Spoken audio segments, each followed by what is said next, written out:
What's going on, everyone? My name's Alonso. Welcome back to the channel. Today, we're gonna be weaving a beautiful Dreamcatcher pattern into this giant trampoline behind us. Now, we've already got our perimeter set up. That was detailed in our last video. So if you haven't seen the last video, I'm gonna put that link down in the description. The thumbnail looks like this. Go check out that video first and then come back to this one. Otherwise, you're gonna be lost and all over the place. So go check that one out first, and then I'll see you back here soon. For those of you guys that are still here and have already seen that video, let's get started. First off, let's cover all of the materials that we're going to need in order to make a net. Obviously, we're going to need a ton of paracord. Now, if you wanna know how much paracord, I actually wrote an article about calculating exactly how much paracord you need based off the shape and design of your net. If you want access to that article and more, go over to my website, link is down in the description, and sign up for our newsletter down at the bottom of that site. I'll never spam you. I'm just gonna send you things for really cool giveaway opportunities and really cool weaving tips like this article that I just finished creating the other day. Also, I have a paracord link down in the description below. If you want to buy your own paracord with a discount, go check that out. Now, one thing I want to note, normally for a net of this size, I would be using some thin static rope to weave something called the skeleton. I made a video about that some time ago. In this weave, I am not going to be using a skeleton. Now, I have my very own design reasons for that, and I'm not going to go too in depth on why that is, but I want you to know that I am technically skipping a step for a very specific design purpose that I am going for. So if you want to weave your own skeleton into this and make this more structurally static and stable, go check out my skeleton video. I'll also put that link down in the description below. And finally, let's get started with this weave. So today we are going to be covering a very beautiful Dreamcatcher style weave. Now, yes, I do literally mean it's going to look like a Dreamcatcher, like the ones that you see hanging from people's rooms, and they've got that really cool pattern, goes all the way in a circle. It's a much easier weave than you think, and basically all we're going to do is we're going to start at the midpoints of our connections, hop over to the next midpoint, then to the next midpoint, over and over again, and it basically creates this big spiral inward until you're at the middle of your net. Now, you could make this really dense and not have to fill anything else in. I'm gonna opt to not make mine dense, and again, this is for personal design reasons. I wanna be able to use different colors inside my net. I'm actually going to leave my weave quite wide and open so that I can fill those gaps with different colors and give it a really aesthetic effect. So, let's demonstrate what this weave looks like. So first I'm going to do this on camera here, and then I'm going to throw on my POV camera so you can see it firsthand exactly how it works. So we're going to take a piece of paracord, and I like to start with a really long piece, especially in the beginning when there's not a whole lot of obstacles to run into, just easier.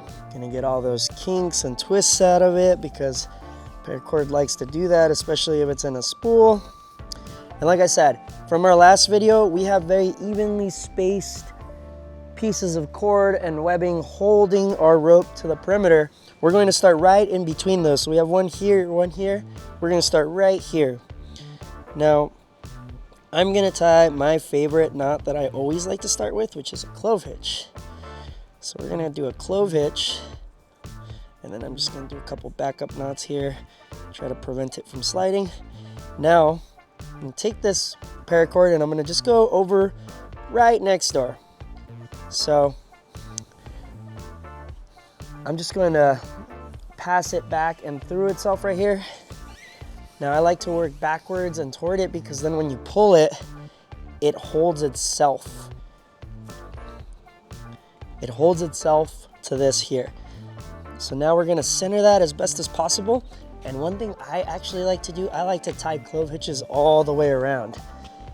Gives it more structural support in case any of these ever got abraded enough to the point where they failed. And I like to be safe. So doing another clove hitch right there. Now you can see we've got this big triangle right here. And I'm just gonna do that all the way around this net till I come all the way back here. So again, and this is quite nice because I can get away from my weave and really pull paracord in like a really fast way.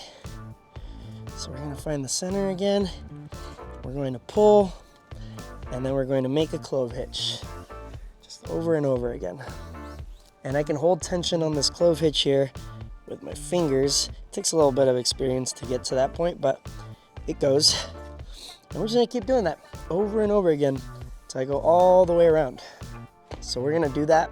I'm gonna go all the way around. I'm gonna do some of that with my POV, and then when we are all the way back at the beginning and have even done a few iterations, we'll come back to this and I'll show you what it's looking like, and then we'll go from there. See you soon. Do this.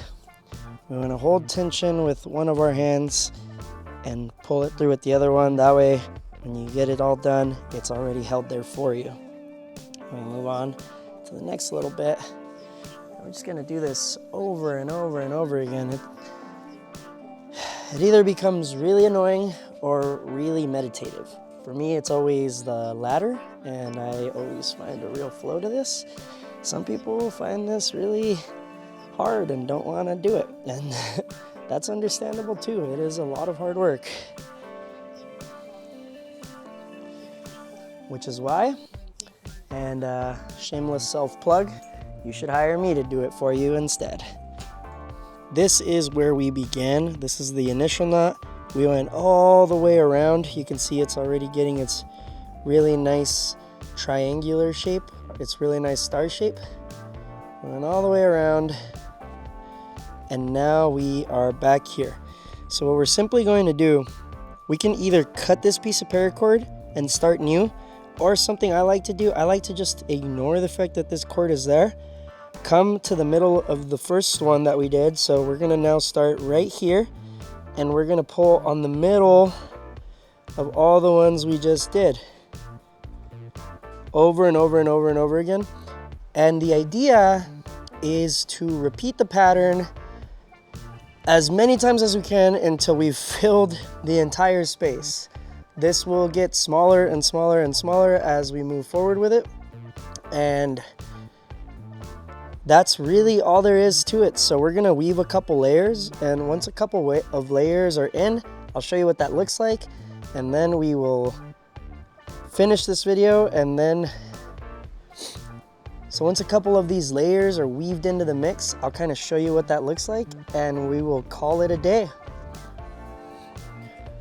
Now really quick, let's back up just a little bit. So I showed you just now that this piece of paracord goes here to where we started, and then we just simply find the new midpoint. Now this is great, and it's going to give you a very, very geometric design. However, it is not quite the Dreamcatcher design. So if you want a Dreamcatcher design, it needs to be kind of offset a little bit and make this like spiral kind of look. This is just going to give you a bunch of triangles stacked on top of each other. We want our triangles kind of offset so that they look like they're spiraling in. So what we're gonna do, instead of going from this last point here to here, we're actually gonna take our cord and go directly to the midpoint of this one right here. And as you can see, this is gonna give us this weird kind of offset, because next time around, we're actually gonna go to the midpoint that's gonna be created around here. And then the next one's gonna be around here, and then around here, and then around here, and here, and here, and here. And you get the idea. It spirals in a really cool direction, and it's very aesthetic, very continuous, but you can kind of choose your own path here. If you want a real nice geometric design, you can go here, but that's technically not a Dreamcatcher per se. And if you want the Dreamcatcher effect, then instead of going there, you go directly here. Today we're going to go ahead and do the Dreamcatcher design. I'm going to do a few laps, and I'll show you exactly what that looks like when I'm done with this video.